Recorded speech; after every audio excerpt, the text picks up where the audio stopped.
Robert Stocks. News, fashion, inspiration, people. Robert Stocks. Uma produção da GRT em parceria com a Flyby Agência Digital.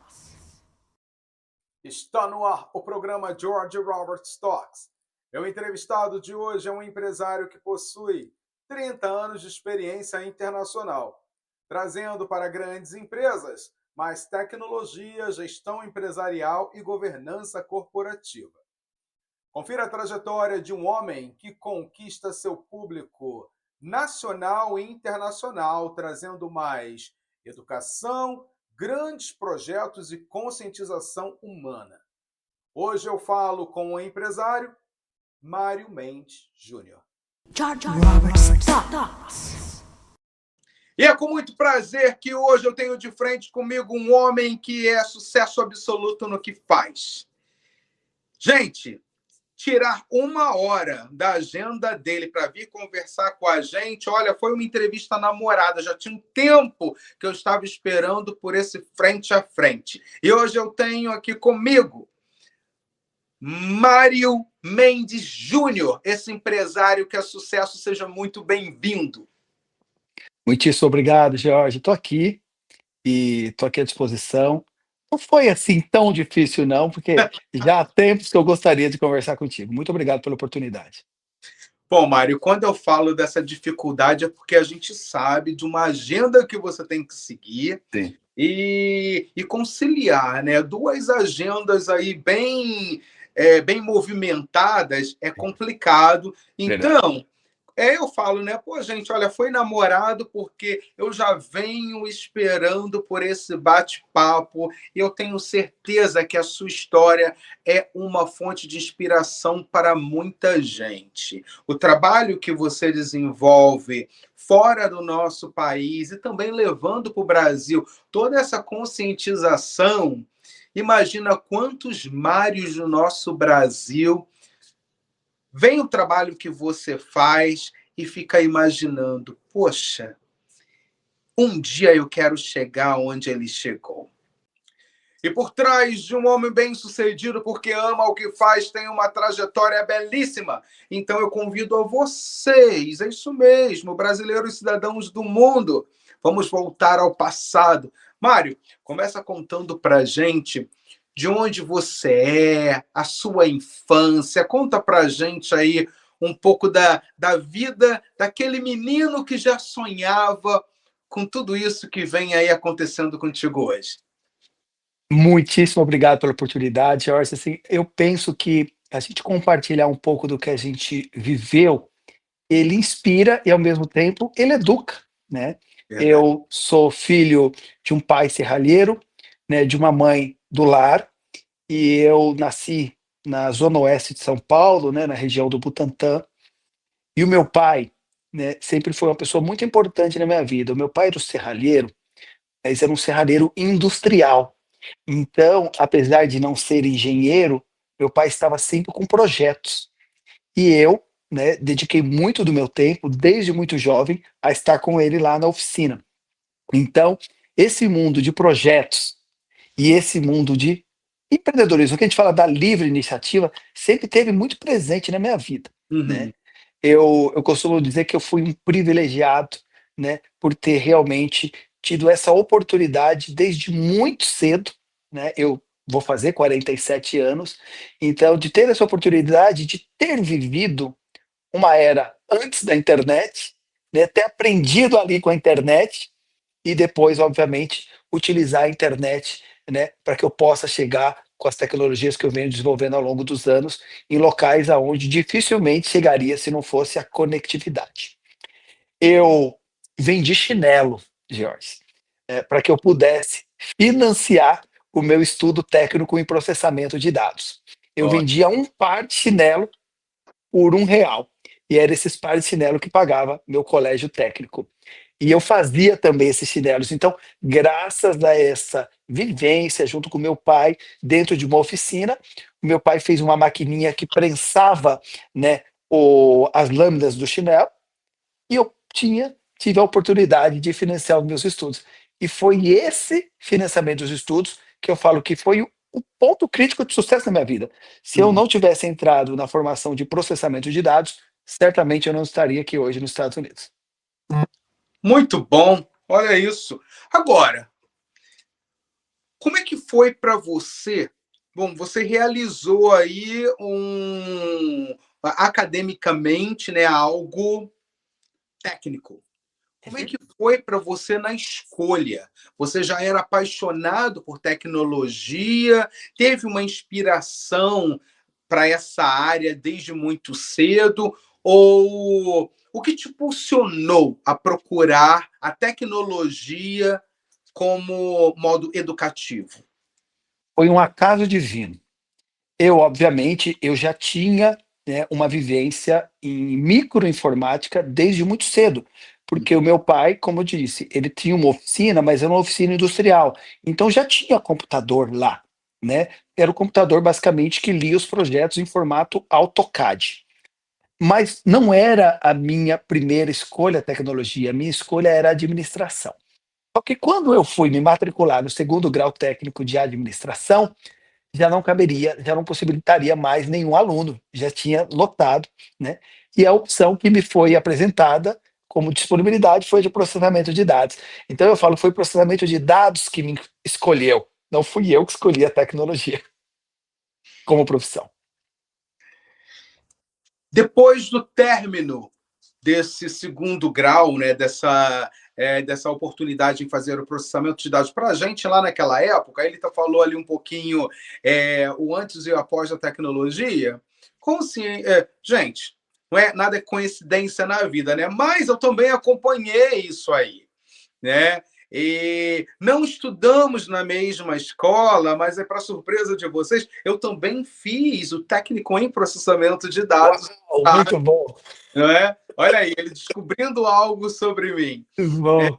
E com isso, a gente tinha assim bastante oportunidade, porque na época era a época que a tecnologia estava sendo apresentada, né? E os computadores muito grandes ainda, tudo muito grande, né? Naquela época, os celulares começaram a aparecer, celulares assim, tijolão, né? Então, assim, foi uma época que a gente ainda estava é, na loucura em conhecer mais até onde essa vasta tecnologia de hoje iria chegar.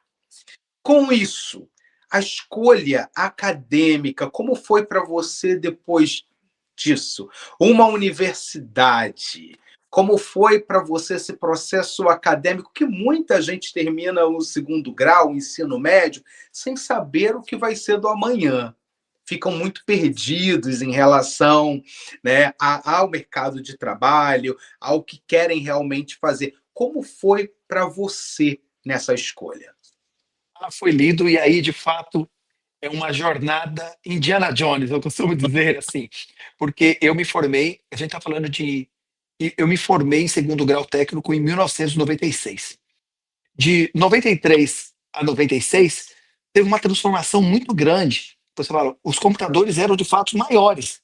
Só que em Uhum. 1995, né, com o lançamento do Windows 3.11, tudo mudou, porque a gente passou a viver a microinformática para valer. E, né, o que era a tela preta passou a ser visual. Então, quer dizer, mais divertido, né? Eu terminei o meu segundo grau técnico e rapidamente, né, eu costumo dizer que a formação desde muito jovem, habilitando um jovem já a entrar no mercado de trabalho já com uma profissão licenciada, é fundamental, é transformador na vida.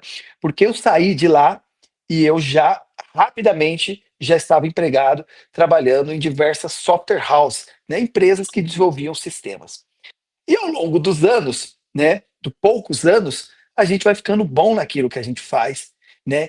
E também vamos ficando mais ousados em aplicar para algumas vagas.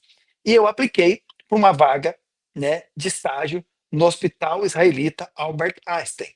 Acho que a maioria das pessoas do Brasil conhece. E é muito importante destacar que o Hospital Albert Einstein, apesar de estar no Brasil, né, ele faz parte de uma rede global de inovação da da Federação Israelita, né, obviamente da comunidade israelita em todo o mundo. Então, o Einstein não é só um hospital de ponta, ele é um instituto de ensino e pesquisa dos mais renomados do planeta. Eu tive essa felicidade. Então, você fala, a sua faculdade, eu acho que a minha maior faculdade foi entrar para trabalhar no Hospital Israelita Albert Einstein, no departamento de manutenção. Uau. Hoje a gente fala que, é muito fácil, hoje eu falaria o nome da moda, talvez seria a engenharia clínica, mas não é.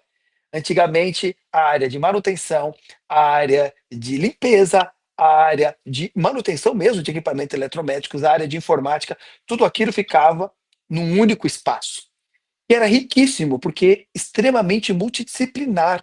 Então, em alguns momentos eu estava trabalhando com informática, em outros eu estava, né, vendo como é que funcionava um equipamento eletromédico. Então, aquele momento dentro do Einstein e essa visão internacional que tinha dentro do hospital, aquilo tudo foi me mostrando que o mundo era muito mais do que eu estava acostumado a ver na periferia de São Paulo, entendeu, Jorge? Muito bom. É isso, olha. Graduação em Tecnologia da Informação e Comunicação, pós-graduação em Gestão Empresarial, especialização em Finanças Operacionais. Sim. É muito estudo e muito trabalho também. Hoje, claro que muitos Mários do Brasil estão aí assistindo a nossa entrevista e ficam na curiosidade, né? Como foi aí essa paixão e como surgiu os Estados Unidos na sua vida? Conta isso pra gente. Antes dos Estados Unidos, eu tive uma passagem muito grande por África, né? Eu costumo falar para todo mundo, hoje nós temos o privilégio de morar no país mais rico e mais poderoso do mundo, para ainda continuar tendo um olhar para os países mais pobres da Terra. Uhum. Ter trabalhado, não dá para eu falar dos Estados Unidos sem eu voltar e falar de África, porque foi através do Hospital Albert Einstein que eu tive a possibilidade de ser expatriado para trabalhar no continente africano, especialmente em Angola. No início dos anos 2000, né, existia-se muito desenvolvimento de software para hospitais. E o Hospital Albert Einstein, alguns profissionais que ali estavam, desenvolveram parcerias, né, para levar benchmark médico. Muita coisa do que era produzido ali poderia vender, ser consultorias, né, para hospitais em todo o mundo. E esse grupo específico foi implantar, construir o hospital mais moderno hoje do país, que é o Hospital, a Clínica Girassol, um dos mais modernos do continente africano, e eu tive o privilégio de ir para lá e trabalhar nesse projeto. Então, quando eu digo que se eu não tivesse passado por África, eu não estaria nos Estados Unidos, por quê? Apesar de ser no início dos anos 2000, a África, diferente de muitas regiões da América Latina e até mesmo aqui nos Estados Unidos, ela já tinha conectividade de telefonia móvel numa escala muito grande. Por quê? A ausência de fibras e de cabeamentos, né, de banda larga, porque os países viviam em guerra, guerra civil, minas terrestres, fez com que esses países adotassem o modelo de tecnologia via rádio, que é o que a Uhum. gente utiliza hoje. A conexão era ruim no início dos anos 2000, era ruim, mas ele dava mobilidade. Então eu aprendi desde muito cedo, né, de que para que você pudesse desenvolver algo que chegasse em comunidades remotas, não tinha outro jeito de você não ir para o modelo de mobilidade. E anos depois, né, que eu fui aplicar isso aqui nos Estados Unidos. Então, eu costumo dizer de que a África a gente aprende muito mais com países pobres do que em países ricos, porque os países pobres precisam de tudo, a concorrência é menor e também a criatividade é muito mais aguçada para resolver problemas muitas vezes básicos de uma forma diferente. Agora, Mário, com essa oportunidade que você teve através do Hospital Einstein de ir Uhum. para a África e depois também fazer aí essa conexão entre Brasil, África e Estados Unidos, também na escolha de onde viver aqui nos Estados Unidos, existe algo que as pessoas acham que é muito fácil, não é, que é um choque cultural. Você, né, você foi você nasceu e foi criado no Brasil, Uhum. a gente sabe que vem de. A gente encontra muitos benefícios e muitas dificuldades no nosso país, num país riquíssimo, mas que a gente sabe que não é todo mundo que tem direito à educação. Em off, a gente estava até falando sobre isso. Uhum. Infelizmente, ainda nos dias de hoje, né, nós que crescemos com os nossos pais, sempre lembrando a gente que nós seríamos o futuro, né? Sim. Você é o futuro do nosso país. E esse futuro, quando tem uma oportunidade, esse futuro imigra. E nós somos esse, né, esse presente que nós imigramos, vivemos em outro país. Hoje você vive na Flórida moramos aqui nos Estados Unidos. Mas também nós pensamos de como e o que podemos fazer para ajudar a quem precisa. Você passou pela África, teve essa oportunidade em ver que a situação lá é até, podemos dizer que é pior do que no Brasil. E você também tem a oportunidade de desfrutar do que a América pode oferecer. Conta pra gente um pouco desse choque cultural desses três países, para que as pessoas possam compreender, porque quando eu falo de choque cultural, todo mundo acha que é muito fácil e a gente sabe que não é. Fala um pouquinho disso pra gente. Muito bom, muito bem colocado, Jorge. Eu estou aqui hoje nos Estados Unidos graças a um visto que se chama EB1, né? Extraordinary Ability, um visto por habilidades extraordinárias. Quer dizer que eu sou um cara extraordinário? Nada disso É sentido. um cara extraordinário.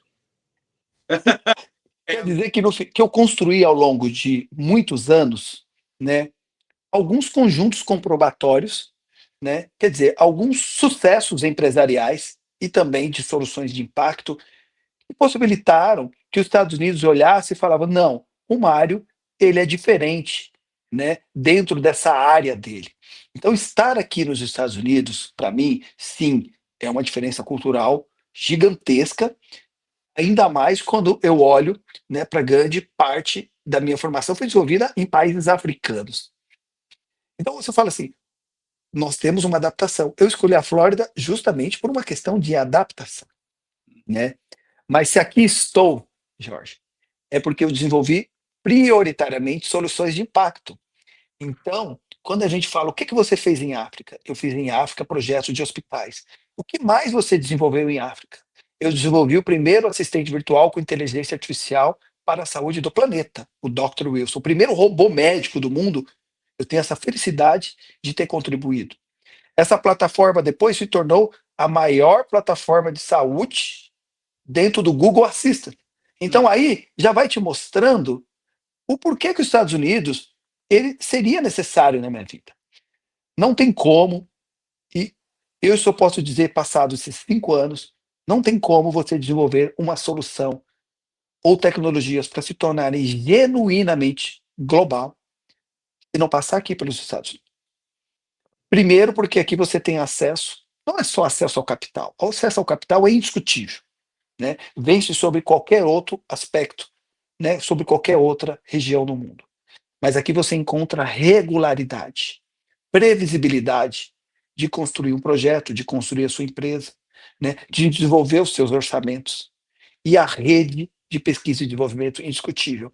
Então, a minha grande questão cultural, primeiro foi de entender de que aqui nós temos a condição de fazer as coisas com mais calma, não quer dizer que você é devagar, mas com a certeza de que você vai dar um passo por vez e você vai construir. Do ponto de vista familiar, né, eu sou casado com a Juliana, tenho 2 crianças, o João de 11 anos, a Melissa de 3 anos, também tenho uma filha querida do coração que é a Rafaela, minha enteada, de 22 anos. Então, culturalmente, para a família, né, nós estamos longe dos nossos entes queridos no Brasil, então a gente tem essa perda. Então, é um trabalho diário de se sacrificar, de muitas vezes negar a nós mesmos um objetivo maior. Então, eu costumo dizer de que aqui nos Estados Unidos eu consigo praticar a verdadeira servidão. O quer dizer isso na prática? Eu consigo aqui desenvolver soluções tecnológicas para a saúde, impactam não só comunidades que aqui estão, mas impactam comunidades em grandes partes do mundo que eu jamais teria condição de desenvolver. Então, tem um sacrifício pessoal, né, cultural nem se diz, menos aqui na Flórida, talvez, do que de outras regiões, mas eu tenho cada dia mais certeza de que foi uma escolha acertada por eu conseguir, como eu disse lá no começo, estar no país mais rico do mundo, mas ainda conseguir ter um olhar para os mais pobres da terra. Uhum. E o processo linguístico? Como é que foi para você se acostumar? Porque por mais que nós temos aí a oportunidade em aprender o outro idioma e tudo mais, mas como é que foi para você esse processo? Que para muita gente é um processo traumático, acredite ou não, né? Tá no mercado de trabalho e ter que se comunicar com a língua do país, que é completamente diferente com o que o Brasil oferece, e também é um inglês completamente diferente daquilo que é ensinado no Brasil. E a gente só se dá conta disso quando a gente vive diariamente e respira o que essa cultura oferece. Como foi esse processo para você? É um desafio constante, porque por mais que nós achemos que temos proficiência, em alguns momentos você fala, isso aqui eu não conheço. É um desafio até hoje. Só que eu tenho uma vantagem, né? Eu sou extremamente cara de pau, Jorge. Sabe por quê? Eu fui para Angola e em muitas regiões eu tinha que aprender um pouco de Yorubá. Eu fui para Moçambique e muitas regiões do Oriente eu tinha que aprender dialetos como Macua, por exemplo, que eu acabei, eu vou dizer que eu quase fluente em Macua. Então, então a gente precisa ao longo do tempo, né, com as ferramentas que nós temos, desenvolver o nosso projeto. Então é um desafio, mas é maravilhoso aprender coisas novas. Então, eu prefiro olhar para uma ótica de que a dificuldade real, isso na minha vida, tá, Jorge? Que a dificuldade é sempre uma oportunidade de aprender. Mas sim, no primeiro ano é ruim, no segundo ano já não é tão ruim mais, no terceiro já flui, no quarto você já está tranquilo. Então, quer dizer, é tempo e processo e todo mundo vai conseguir desenvolver os seus projetos. Não adianta se cobrar, mas tem que ter cara de pau e enfrentar. Olha que interessante o que você está dizendo agora, né? É ter que enfrentar e passar por esses obstáculos, e o melhor de tudo é saber que o primeiro ano não é tão fácil, o segundo melhora um pouco, mas aí ó, depois você já começa a se reestruturar dentro de um sistema, e com isso as coisas vão fluindo. E algo que é muito legal e que muita gente não tem é a paciência, e acabam se cobrando muito e desiste de tudo e volta para o Brasil novamente e bate aquele desespero quando está no Brasil, né? E é esse passo a passo cultural que é importante. O interessante é que com 30 anos de carreira você abraçou aí várias vertentes, e a gente pode falar, né, dentro da área da tecnologia. Você entrou com a tecnologia em gestão empresarial, em governança corporativa, que são 15 anos fazendo isso, né? E entende muito bem. E a captação aí de recursos, criação de veículos e investimentos também.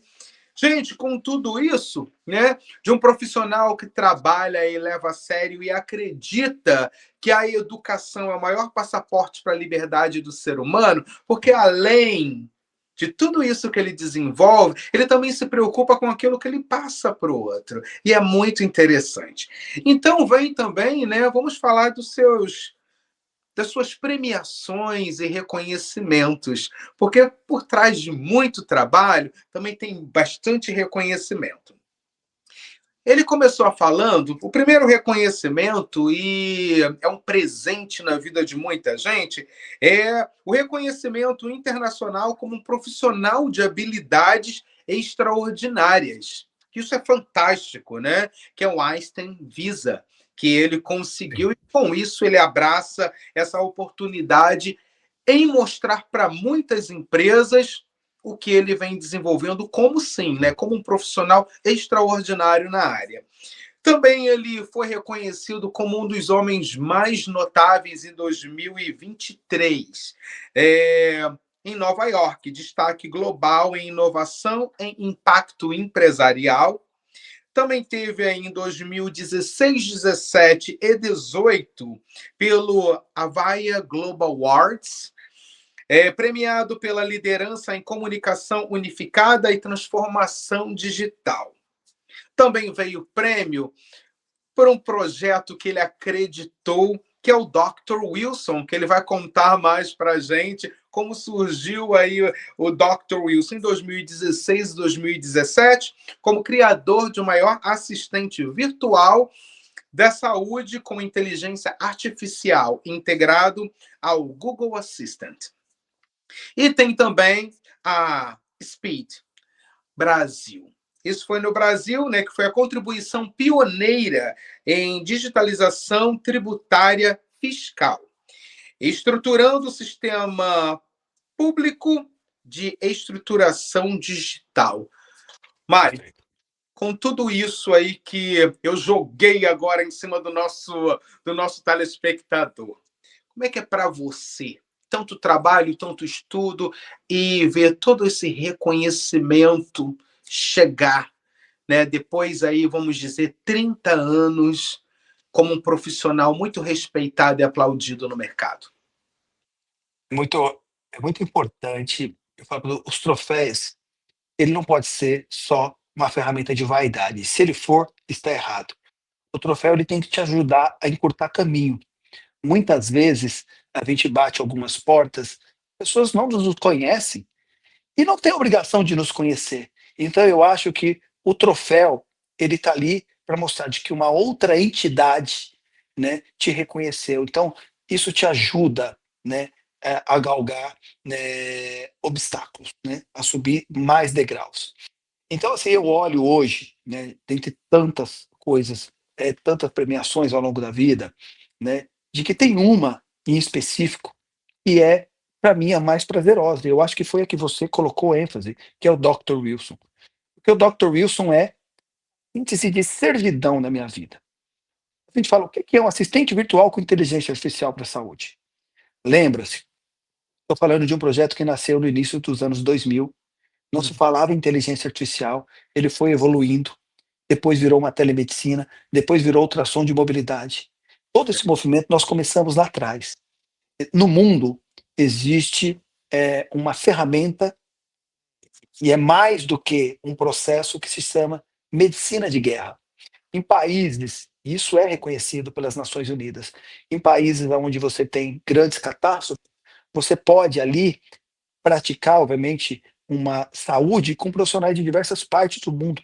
Muitas vezes, mesmo que aquele profissional, ele formado, às vezes, né, na Alemanha, possa prestar um serviço ali, né, em Angola, por exemplo. E aquilo sempre foi muito claro para mim, de que as pessoas morrem pela falta do básico. Então, o que que era o Dr. Wilson? Um assistente virtual com inteligência artificial.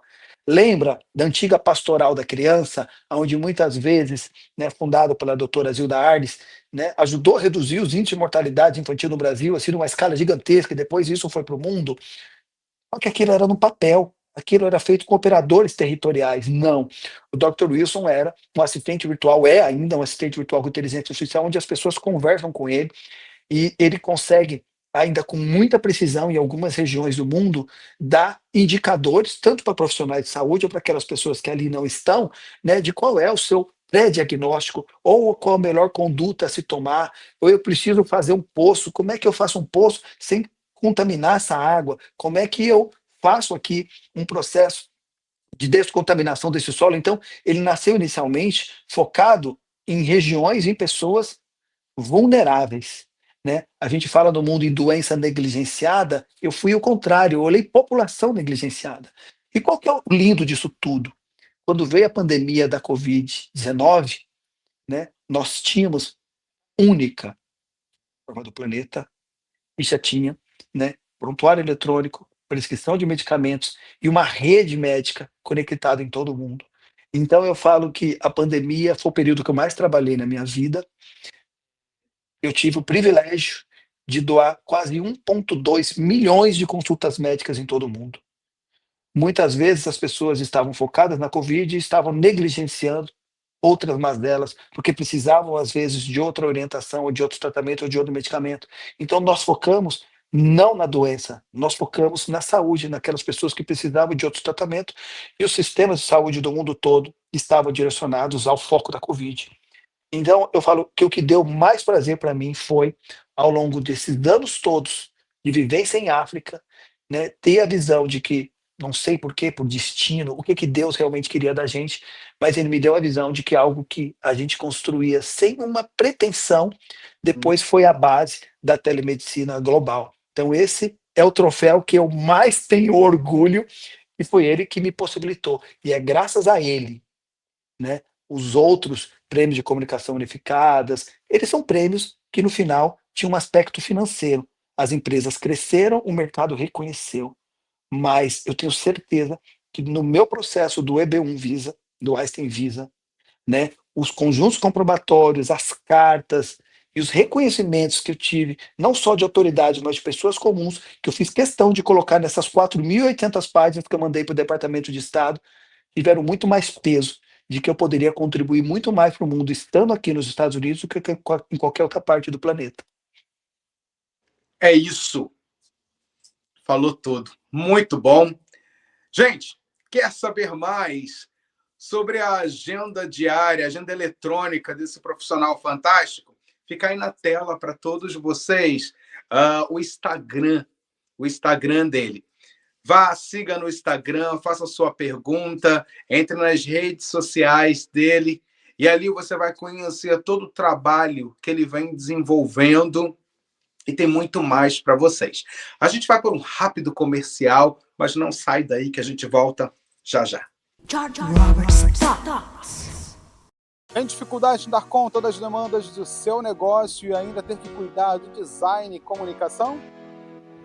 Na Flyby Agência Digital, a equipe atende os seus desafios, cuida do seu design, conteúdo digital e do seu website, para que você foque no que realmente importa. Conte com um parceiro que se molda às necessidades do seu negócio, ajudando a você transformar sua presença digital em forma profissional e transparente. Vamos cuidar do seu digital? Fale com a Flyby.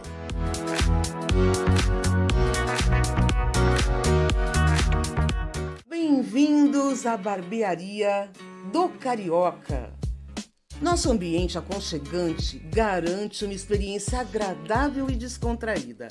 Cortes de cabelo a partir de R$ 45,00 e cabelo mais barba por apenas R$ 80,00. E também oferecemos vários serviços para ajudá-lo a encontrar o estilo que melhor se adapta a você. Venha nos visitar e experimente nossos serviços excepcionais a preços acessíveis. Você merece essa experiência. Got a leaky faucet, clogged gutter, or damaged roof? Sometimes you just can't fix it yourself. Or hire a husband for a day handyman services tackle all your home problems. For over 15 years, we've been helping homeowners across New Jersey, New York, Pennsylvania, and Connecticut with quality repairs you can trust. Call us and say you found this ad and get 15% off all services. Call G&L Construction Pros today. Robert's Thoughts. Estamos de volta dos nossos comerciais e é com muito prazer que vamos agora para a nossa segunda parte do nosso programa. E com esse homem, gente, que é sucesso absoluto no que faz. Empresário com, podemos dizer aí, ó, gente, ó, com mais de 30 anos de carreira, um bom reconhecimento do trabalho que vem desenvolvendo. Tudo começou no Brasil, depois foi à África e agora vem para os Estados Unidos para fazer toda a diferença. E aqui, com tantos reconhecimentos, ele não para por aí, não. São troféus adquiridos e, com isso, veio a oportunidade em também, com grande reconhecimento nas Américas, ele lançou o livro Procura-se Procura-se Jovem Negro para Salvar o Planeta.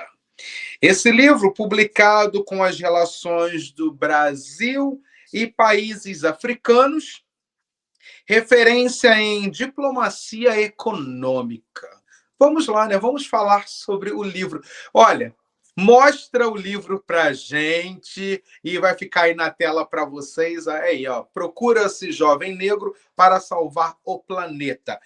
Vamos falar desse projeto. Como surgiu o projeto em lançar um livro e por que esse tema Uhum. você decidiu abraçar? Até meus 24 anos de idade, eu já havia conhecido mais de 40 países. Uhum. 80% deles os mais pobres da Terra. E a maioria deles países africanos. Porque, como eu desenvolvi a tecnologia para hospitais, né, a gente faz benchmark com países africanos, porque aquele hospital de Angola, a Clínica Girassol, ele tinha a pretensão de ser o hospital mais moderno do continente. Então, nós tínhamos que, né, por definição, por obrigação, visitar outras regiões. E nós, principalmente do Brasil, sempre fomos muito catequizados de que a África é um país, né, não um continente, e que estava realmente fadado ao fracasso. E o que eu vi foi uma África totalmente diferente daquilo de que o mundo estava acostumado a ver, porque eu vi em loco, eu vivi.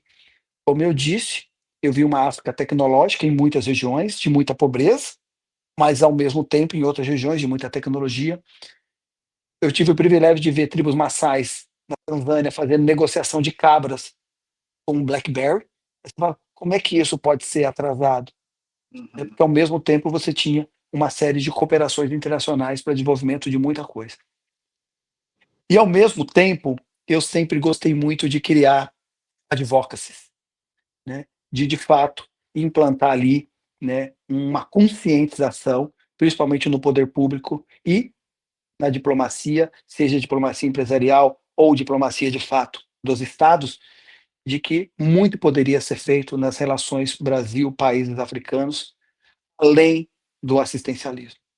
Então, assim, eu tomei a decisão de escrever um livro com base em muita pesquisa, pesquisa de anos em cima das relações bilaterais entre Brasil e países africanos, e pegando país por país e desmistificando o que, né, não só a imprensa, de que de fato o mercado e o mundo falava daquela região, mas eu não peguei aspecto ruim, eu só peguei aspectos bons.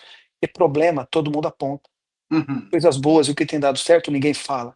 Então, eu desenvolvi o livro. E por que o título Procura esse Jovem Negro para Salvar o Planeta? Porque para mim é claro que não é interferência internacional, é o seu próprio povo que de fato vai conseguir resolver suas próprias mazelas. Quando a gente vê tecnologias sendo desenvolvidas hoje, dado aí, né, 2 décadas da virada do milênio, a gente vê realmente que muito do que foi desenvolvido em nações africanas hoje, do ponto de vista de telecomunicações, do ponto de vista até mesmo de saúde, são benchmark hoje para muitas outras regiões, né, ou até mesmo para outros países que estão mais próximos dessas relações bilaterais entre os países africanos. E qual era a pretensão inicial? A pretensão inicial de desenvolver o livro era que eu pudesse vender, né, para quem de fato quisesse estudar sobre o tema, mas ele me servir como um cartão de visita. Então eu posso te dizer que 2013 a 2015, 80, 90%, né, dos diplomatas brasileiros com relação em países africanos receberam exemplares e tiveram uma ligação minha. E também de outros diplomatas, né, de países africanos que tinham uma relação com o Brasil. E grande parte dos congressistas também desse período, né, que tinham relação, né, algum tipo de relação ou de pauta com países africanos também. Então eu olho, né, e vejo que algumas oportunidades que foram criadas, principalmente dessa relação e cooperação internacional e também cooperação econômica, eu acredito mesmo que tiveram ali, né, uma pincelada ou uma eureka a partir desse trabalho que nós desenvolvemos. Isso para mim, como se fosse uma devolução de tudo que a África me entregou, de Uhum. coisas boas, de que ela me doou, de fato. E eu me senti na obrigação de devolver também um pouquinho. Agora, para quem está nos assistindo, a curiosidade é como, como conseguimos adquirir o livro? Esse livro, ele não tem mais edição. Eu tenho pensado em lançar uma nova edição dele física, mas eu tenho ele online. Então, quem me mandar uma mensagem no direct, eu envio a versão dele online para Kindle, para qualquer outro dispositivo.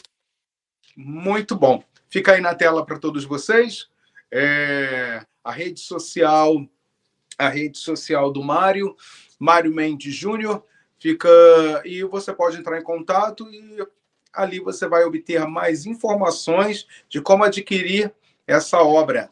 Uma obra que é reconhecida nacional e internacionalmente e que não para por aí. É esse trabalho em 2003, em Angola, com a participação no projeto da Clínica Girassol, marco em saúde e infraestrutura hospitalar. Também ele passou aí pelo ECOAS, né? Câmara do Comércio Brasil e África.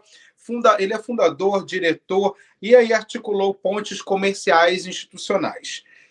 Também tem a FEAFRO, que é o Fórum de Negócios Afrodescendentes, né? Com muito destaque, ele como um speaker em diversas edições, debatendo internacionalização, economia global e inovação na relação Brasil e países africanos. Gente, ele é um homem pioneiro em inovação.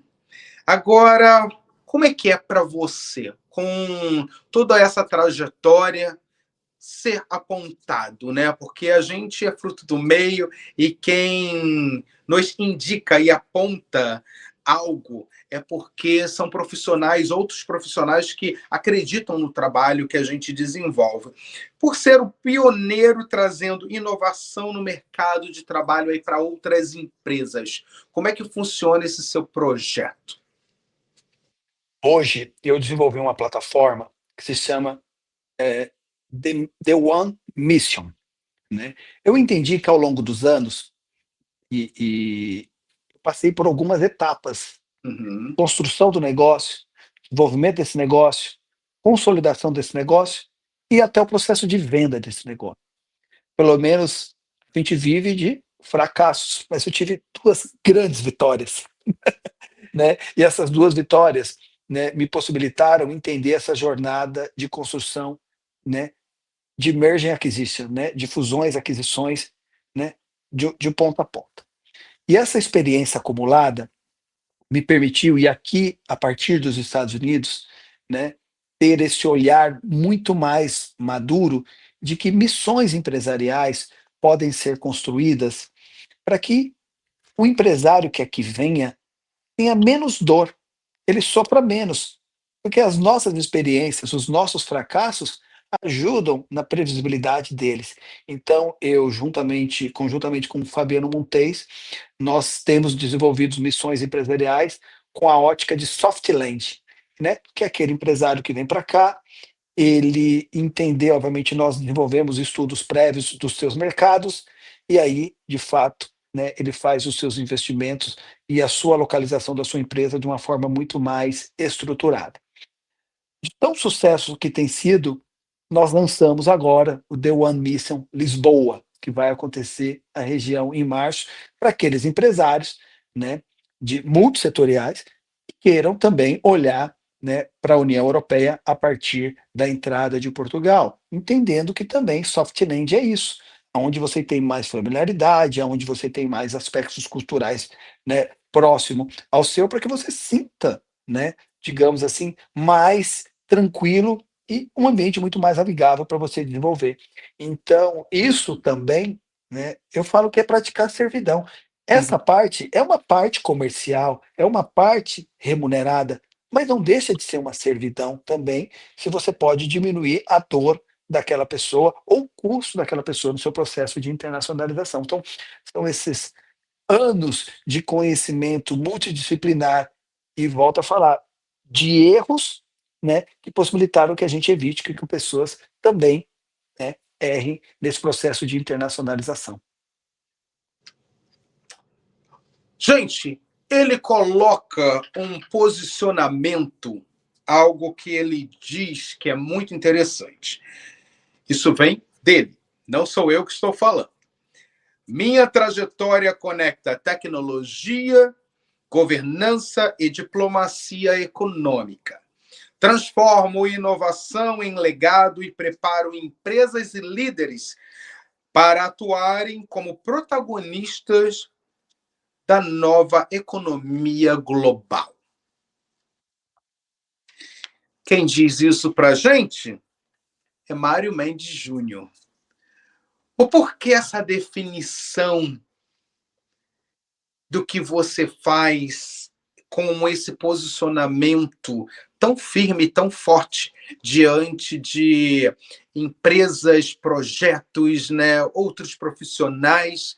Como é que o Mário de hoje, né, vê isso tudo em relação a tudo que o Mário teve que passar lá atrás e para ter esse posicionamento tão firme diante de uma tecnologia tão vasta e de uma economia tão louca que a gente vive na comparação entre Brasil, África, Estados Unidos? Como é que fala para a gente o seu ponto de vista em relação ao seu próprio posicionamento, trazendo para a nossa mídia, para os nossos empresários, né?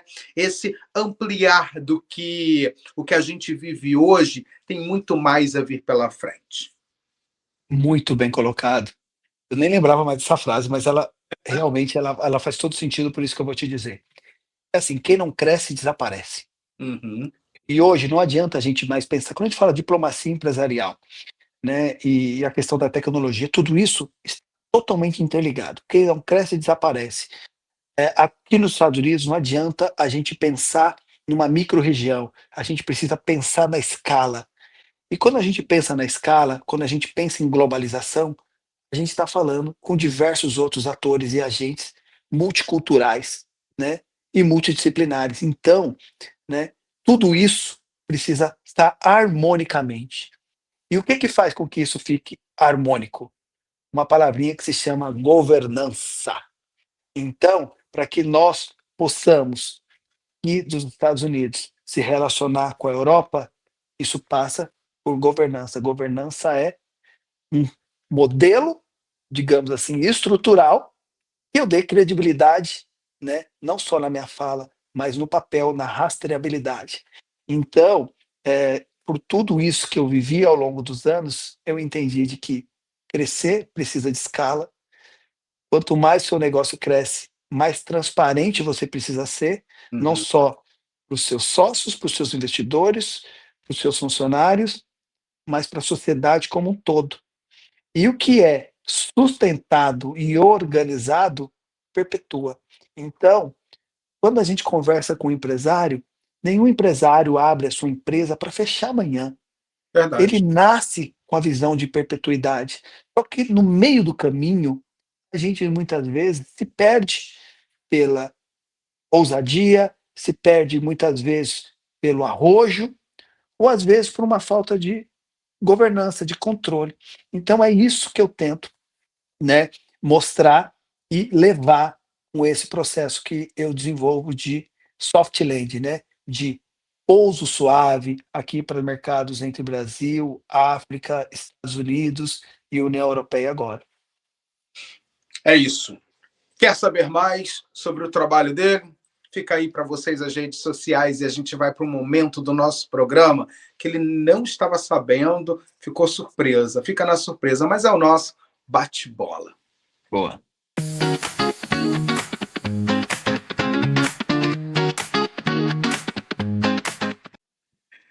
Vamos lá então, bate-bola com Mário Mendes Júnior.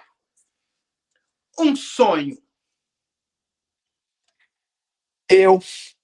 Um sonho, mas não é um sonho empresarial. O meu sonho é me dedicar ainda mais à música e é algo, uma das partes mais bonitas do meu coração.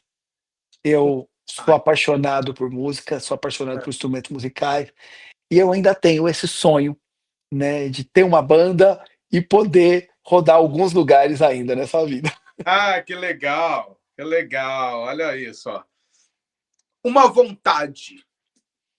Eu tenho hoje uma vontade de desenvolver parte desses projetos que eu fiz baseado na saúde na Ásia Central, pela região ali do Nepal, dos países da Ásia Central, Afeganistão, porque eu vejo de que a África está caminhando com as próprias pernas, mas existe um pedaço ali da Ásia Central que ainda está parado no século XIX. Então eu tenho este sonho ainda. Tenho trabalhado, tenho estudado, e eu acho que esse momento vai chegar.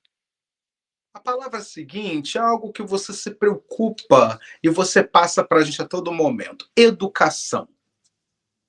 A base de tudo é o passaporte global. Um livro. Eu não poderia deixar de recomendar este livro, Escravidão. E se você me permite, eu preciso de 30 segundos para fazer a contextualização desse livro. Claro. O autor desse livro é um dos autores mais renomados de língua portuguesa em todo o mundo, Laurentino Gomes, o qual eu tenho o privilégio de ser o meu amigo.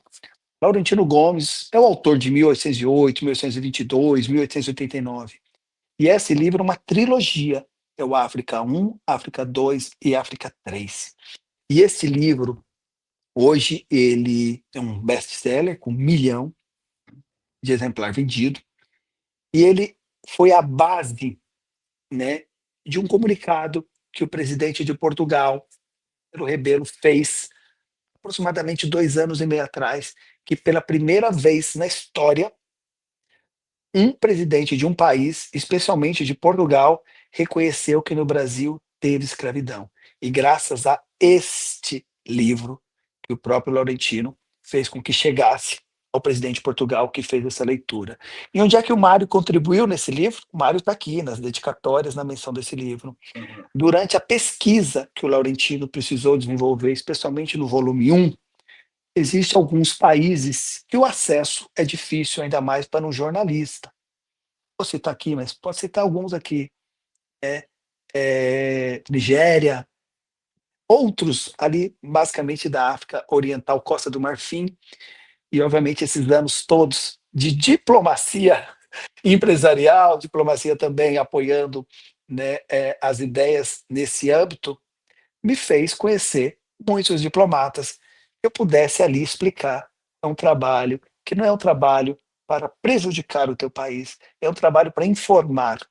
E, obviamente, anos depois, a gente tem essa grata surpresa de que algo que a gente viveu lá atrás também contribuiu para o impacto tão gigantesco na vida das pessoas. Esse livro hoje é livro presente em diversas escolas no Brasil, é seguramente no mundo, né, o maior estudo sobre a questão, né, do tráfico de escravos, né, não só no Brasil, mas basicamente em toda a América Latina e Caribe, que me enche de orgulho. Então, deixo aqui esse livro para quem quiser, tiver curiosidade. Esse sim, está em todas as livrarias do mundo, você acha. É isso. Uma cor. Azul. Montanha, praia ou cidade? Montanha. Já estive no Everest. Teatro, TV ou cinema? Teatro, sem sombra nenhuma de dúvida. Um lugar. África do Sul. Vamos lá então, complete. Se eu não fosse um entrepreneur, um empresário, eu seria. Músico. Família para mim é. Meu oxigênio. Eu tenho medo de. Fracassar. Minha maior fonte de inspiração é. Hoje, meus filhos, sem sombra nenhuma de dúvida. Eu me defino um homem. Sonhador. Se eu pudesse mudar algo no mundo, seria. Homem. Deus em minha vida é. Meu DNA. Mário, começamos essa entrevista falando sobre a história de um menino de São Paulo que lá atrás já sonhava com muitas coisas, muitas realizações, mas que às vezes ele até mesmo, por muitas dificuldades, ele chegou a pensar no meio do caminho que era um sonho muito distante. E neste sonho muito distante, ele começou a alimentar em seu próprio coração e ver que a educação era esse passaporte para que ele pudesse se realizar como um profissional de sucesso. No decorrer aí da nossa entrevista, nós falamos sobre muitas das empresas que você ajuda e tantos reconhecimentos que já chegaram até você através de materiais apresentados a outros profissionais da área, a criação de um robô que ali ajuda muito no desenvolvimento científico.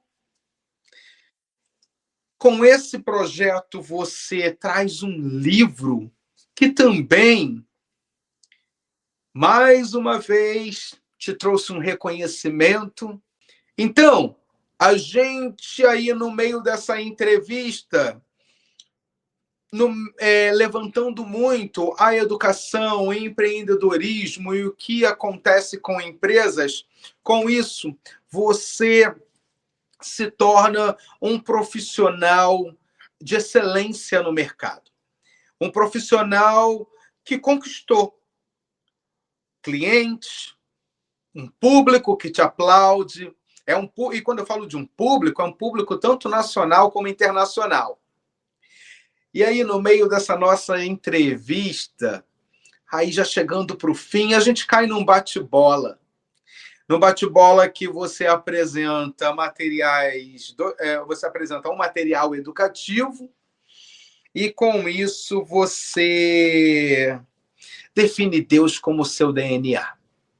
Em nome da minha equipe, em meu nome, em nome dessa equipe, eu te desejo mais sucesso e que esse Deus que você define como seu DNA, essa luz, essa energia que movimenta o nosso universo, possa a cada dia conspirar mais a seu favor e que você se sinta cada vez mais realizado. É o que eu posso te desejar. Parabéns e mais sucesso. Jorge, muito obrigado mesmo. A gente faz muitas entrevistas ao longo de uma vida, mas poucas têm esse amor, né? Esse carinho.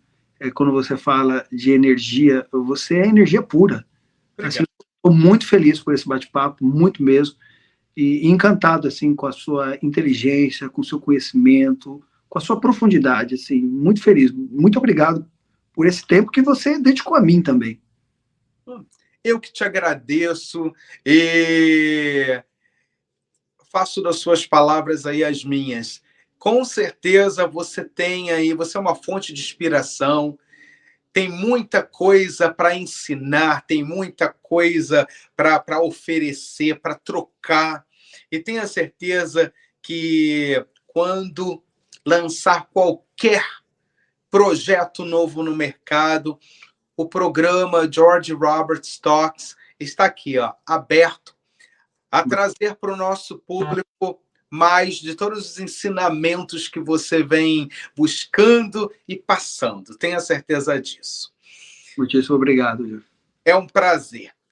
Para você que está aí do outro lado, que está nos assistindo, acompanhando o nosso programa toda semana, bom, é por isso que o nosso programa existe. Porque, para mim, é um prazer contar a trajetória de profissionais que são fonte de inspiração, como o nosso amigo Mário. Um profissional que sonhou e, através desse sonho, ele traz também aí muitas realizações. Através da sua história, ele deixa um legado que é possível realizar. Só basta acreditar. Muito obrigado pela sua audiência e a gente se vê em breve. Robert Talks. Robert Talks.